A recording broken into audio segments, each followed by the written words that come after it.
क्या आपने कभी सोचा है, अगर आज इस कलयुग के समय में हमें माँ दुर्गा का साक्षात्कार हो जाए तो?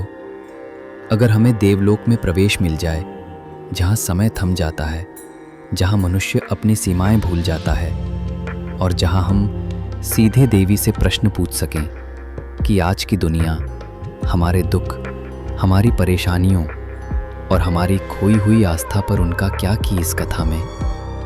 आज की इस कथा में यात्रा जो हमें ले जाएगी धरती से स्वर्ग तक और स्वर्ग से भी ऊपर देवलोक तक। आज की इस कथा का नाम है अ डे इन देवलोक। माँ दुर्गा आज हमसे क्या कहेंगी। रात का समय है, आकाश में चांद चमक रहा है, लेकिन धरती पर अंधकार गहरा है। आप अपने कमरे में अकेले बैठे हैं। मन भारी है, समस्याएं बहुत हैं, दुनिया की भीड़ है, लेकिन दिल में खालीपन है। आप सोचते हैं, क्या सचमुच देवता कहीं हैं? क्या माँ दुर्गा हमें सुनती हैं या ये सब केवल कथाएं हैं? इतना सोचते ही अचानक आपके कमरे में एक अजीब सी रोशनी बहने लगती है। पहले वह रोशनी हल्की है, फिर धीरे धीरे तेज होने लगती है और उस रोशनी में आपको सुनाई देता है, या देवी सर्वभूतेषु शक्ति रूपेण संस्थिता नमस्तस्यै नमस्तस्यै नमस्तस्यै नमो नमः। आपकी आंखें झपक जाती हैं। जब फिर खुलती हैं तो आप पाते हैं कि आप अपने कमरे में नहीं हैं। आपके सामने एक विशाल मार्ग है जिस पर सोने जैसी आभा बिखरी हुई है। दोनों ओर आकाशीय पुष्प वर्षा कर रहे हैं। हवा में वीणा की धुनी गूंज रही है। पंछी ऐसे गा रहे हैं जैसे किसी ब्रह्मांडीय संगीत में सम्मिलित हों। आपके पैरों तले धरती नहीं, बल्कि एक पारदर्शी प्रकाश मार्ग है। आपके मन में भय है, लेकिन उससे भी गहरी है जिज्ञासा। धीरे धीरे आप उस मार्ग पर आगे बढ़ते हैं। जैसे जैसे आप चलते हैं, आपके चारों ओर दृश्य बदलने लगते हैं। पहले ये मार्ग बादलों से घिरा है, फिर अचानक आपके सामने विशाल पर्वत प्रकट होते हैं। ये कोई साधारण पर्वत नहीं, ये सुमेरु पर्वत है, देवताओं का निवास स्थान। आप देखते हैं चारों ओर नदियां बह रही हैं, जिनका जल दूध जैसा श्वेत है। पुष्पों की महक इतनी गहरी है कि आपके भीतर का तनाव गलने लगता है। आप आगे बढ़ते हैं और देखते हैं सामने एक विशाल द्वार है। द्वार पर दो दिव्य सिंह खड़े हैं। उनकी आंखें अग्नि की तरह प्रज्वलित हैं, लेकिन उनका भाव रक्षक का है। जैसे ही आप उनके समीप पहुंचते हैं, एक सिंह गरजता है, मानो पूछ रहा हो, तुम कौन हो और यहाँ क्यों आए हो? आपके मन से आवाज़ निकलती है, मैं केवल अपनी शंका मिटाने आया हूँ। मैं जानना चाहता हूँ कि आज की दुनिया में जहाँ हम इतने दुख, अन्याय और अंधकार में जी रहे हैं, वहाँ देवी हमें क्या संदेश देंगी। अचानक द्वार अपने आप खुल जाता है। अंदर से प्रकाश का सागर बाहर आता है। आप कांपते हैं, लेकिन भीतर खींचे चले जाते हैं। जैसे ही आप भीतर प्रवेश करते हैं, आपके चारों ओर देव गंधर्व दिखाई देते हैं। वे वीणा, मृदंग और शंख बजा रहे हैं। नृत्य हो रहा है। चारों ओर आनंद है, सौंदर्य है, शांति है। आप सोचते हैं, क्या ये स्वप्न है या मैं सचमुच देवलोक में पहुंच गया हूं? आगे बढ़ते हुए आप देखते हैं एक विशाल प्रांगण है। प्रांगण के मध्य एक सिंहासन है। सिंहासन पर अभी कोई नहीं है, लेकिन उसके चारों ओर आभा है, मानो सारा ब्रह्मांड उसी की प्रतीक्षा कर रहा हो। और तभी अचानक आकाश में बादल गरजते हैं, बिजलियां कौंधती हैं और पूरा प्रांगण शक्ति से भर उठता है। देवलोक की स्वर्णिम वादियों में मैं अकेला खड़ा था।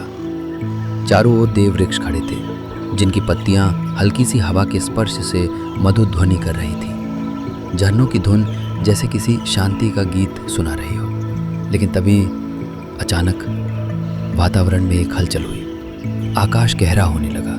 बादलों से भी अधिक गाढ़ा लालिमा का रंग फैलने लगा, जैसे सूर्यास्त की अग्नि यहाँ उतर आई हो। चारों ओर शंख और डमरू की ध्वनि गूंजने लगी। देवगण अपने अपने आसन से उठ खड़े हुए। उनकी आंखों में श्रद्धा और आश्चर्य झलक रहा था। और तभी मैंने देखा एक दिव्य रथ आकाश से उतर रहा है। रथ पर सिंह विराजमान है और उस सिंह पर माँ दुर्गा। उनकी आंखें समुद्र जैसी गहरी और शांत, लेकिन भीतर अग्नि की प्रचंडता छुपाए हुए। उनके हाथों में शस्त्र थे, त्रिशूल, चक्र, धनुष, तलवार। और फिर भी उनके चेहरे पर मातृत्व की कोमलता। ऐसा अद्भुत संगम कोमलता और शक्ति का कि मेरी आंखें झुक गईं। मैंने मन ही मन कहा, क्या सचमुच मैं माँ को देख रहा हूँ या ये कोई दिव्य स्वप्न है? लेकिन वो कोई भ्रम नहीं था। माँ दुर्गा मेरे सामने थी। मैं घुटनों के बल झुक गया। जय माँ दुर्गे, जय माँ भवानी। उन्होंने मुस्कुराकर कहा, उठो पुत्र, माँ के सामने कोई झुकता नहीं। माँ के सामने तो केवल हृदय खोल कर खड़ा होता है। मैंने धीरे धीरे उठकर उनकी ओर देखा। उनकी मुस्कान में ऐसी करुणा थी कि मेरी भीतर की सारी आशंकाएं पिघल गईं। मैंने कांपते स्वर में पूछा, माँ, आपने मुझे क्यों बुलाया?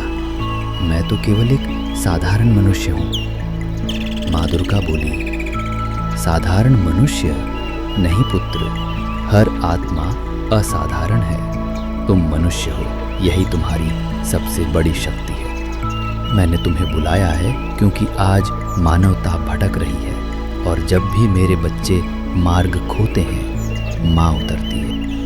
मैंने पूछा, माँ, लोग आपको केवल युद्ध की देवी मानते हैं, क्या आप सचमुच सिर्फ राक्षसों से युद्ध करने आती हैं? माँ मुस्कुराई, नहीं पुत्र, मैं केवल असुरों को नहीं मारती। असुर तो भीतर भी रहते हैं। अहंकार, लोभ, ईर्ष्या, क्रोध, आलस्य, जब ये मनुष्य पर हावी हो जाते हैं तब मैं आती हूँ। मैं शस्त्र इसलिए नहीं धारण करती कि तुम्हें डराऊं, बल्कि इसलिए कि तुम्हें याद रहे हर समय तुम्हारे भीतर भी वही शक्ति सोई हुई है।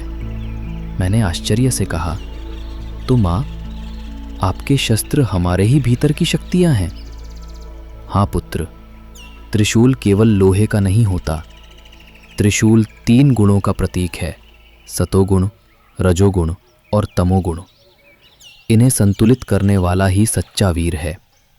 चक्र केवल शस्त्र नहीं, समय का प्रतीक है। तलवार केवल काटती नहीं, अज्ञान को भी चीर देती है। सिंह मेरा वाहन है, क्योंकि भय को जीतने वाला ही मेरे करीब आ सकता है। मैंने धीरे से पूछा, माँ, आज धरती पर अंधकार है, लोग लड़ रहे हैं, लालच बढ़ रहा है, परिवार टूट रहे हैं, सब कुछ अव्यवस्थित हो गया है। क्या ये भी असुरों का ही खेल है? माँ की आंखों में गहरी करुणा चमक उठी। हाँ पुत्र, असुर बाहर नहीं, भीतर जन्म लेते हैं। जब मनुष्य अपने ही भाई को शत्रु मान ले, जब धन और पद के लिए सत्य को कुचल दे, जब रिश्ते व्यापार बन जाए, तब असुर हंसते हैं। ये युद्ध अब बाहर का नहीं, भीतर का है। मैंने उत्सुक होकर पूछा, तो माँ, हम क्या करें? हम कैसे आपको अपने भीतर जागृत करें? माँ बोली, पहला कदम है आत्मसंवाद। हर रात सोने से पहले खुद से पूछो, क्या मैंने आज किसी को दुख पहुंचाया? क्या मैंने किसी को सहारा दिया? क्या मैंने सच बोला? क्या मैंने अपने मन को काबू में रखा? ये प्रश्न ही तुम्हें बदल देंगे। पुत्र, लोग मंदिर में दीपक जलाते हैं, लेकिन सबसे बड़ा दीपक है आत्मा का दीपक। उसे प्रज्वलित करो। मैं उसी प्रकाश में प्रकट होती हूँ। मैंने साहस करके पूछा, माँ, अगर आप सचमुच सबके भीतर हैं, तो फिर हम आपको देख क्यों नहीं पाते? माँ ने रहस्यमयी मुस्कान दी। क्योंकि तुम बाहर देखते हो। जब मनुष्य नेत्र खोलकर संसार देखा, वो भ्रम में पड़ गया। जब वही नेत्र भीतर की ओर मुड़ेगा, तभी वो मुझे देखेगा। जिस दिन मनुष्य भीतर की आंख खोल लेगा, उस दिन देवता भी उसके चरणों में बैठेंगे। मेरे रोंगटे खड़े हो गए। उस क्षण वातावरण शांत हो गया। केवल माँ की वाणी गूंज रही थी। मैंने अनुभव किया, ये संवाद केवल मेरे लिए नहीं था, ये हर मनुष्य के लिए था। माँ ने अंत में कहा, याद रखो पुत्र, शक्ति और करुणा दोनों एक साथ चलते हैं। जो केवल शक्ति चाहता है, वो असुर बनता है। जो केवल करुणा रखता है, वो कमजोर हो जाता है। संतुलन ही मेरी पूजा है। मैं आंसुओं से भीगे नयनों से बोला, माँ, आपका ये संदेश मैं अवश्य सब तक पहुंचाऊंगा।